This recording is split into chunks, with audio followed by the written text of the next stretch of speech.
Manchester United are close to agreeing a deal with Atalanta for Ederson. Talks are in the final stages over a fee in the region of £38 million.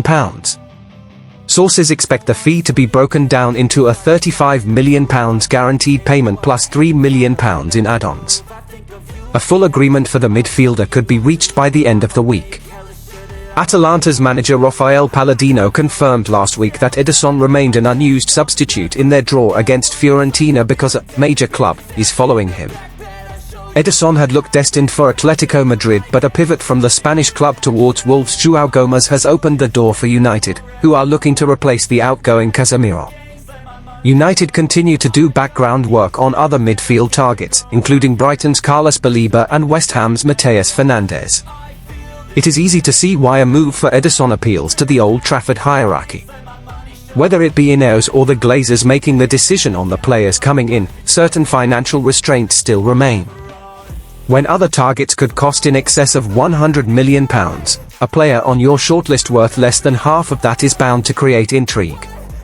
This season, Ederson has managed 59 total tackles, 28 interceptions, and 1 possession in the defensive third of the pitch 62 times in Serie A. That puts him in the top 15 across all categories in his position, but in the Premier League, those numbers don't even put him in the top 20 for the first 2 or the top 10 for the final 1. He is certainly not the most progressive midfielder on the ball either. He has only played 2 through balls all season and 371 in the final third. Some might argue that isn't his job, but he is replacing Casemiro, who has managed 13 and 436 respectively. Fabrizio Romano, meanwhile, has reported that Tchouaméni is at the dream target for Man United, though this deal is difficult for a couple of reasons.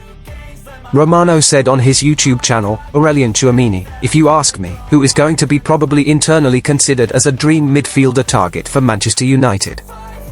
He is for sure a player they love. He's a player they believe could be another Casemiro for Manchester United.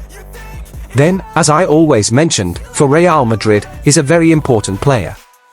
So at the moment, the doors of Real Madrid are still closed for Aurélien Tchouaméni. He's on a big salary, so it's a really difficult deal, really complicated. Manchester United opens new tab, raised annual revenue and core profit forecast for the year to June, helped by a third-place finish in the English Premier League and as fans snapped up merchandise as the team's fortunes improved on the pitch. The club's New York-listed shares rose 5% to $20.71 in pre-market trade. We feel very positive about the club's progress this season and the continuing positive impact of our business transformation initiatives, CEO Omar Barada said in a statement.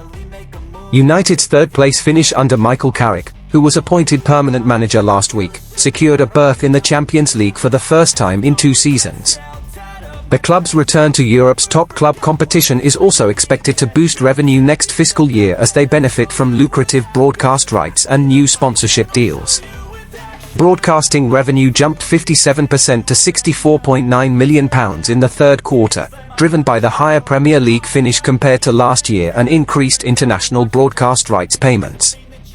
As a result, United expect revenue between £655 million and £665 million and adjusted core profit between £200 million and £210 million for the year ending June.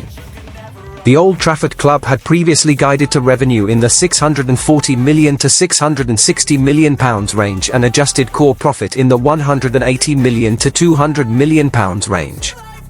Still, United reported a net loss of £11.8 million for the 3 months to March, wider than a year earlier, as falling sponsorship revenue, weaker ticket sales and costs related to the sacking of Ruben Amorim weighed on income. The group had seen net losses for 6 straight years and looked set for another year in the red. Jim Ratcliffe, the minority shareholder who runs football operations at the club, has taken steps to revive United's fortunes, including cutting jobs and raising ticket prices. The 20 times English champions have struggled to replicate the success they enjoyed on and off the pitch under Alex Ferguson, who left in 2013 after helping United win 13 Premier League titles.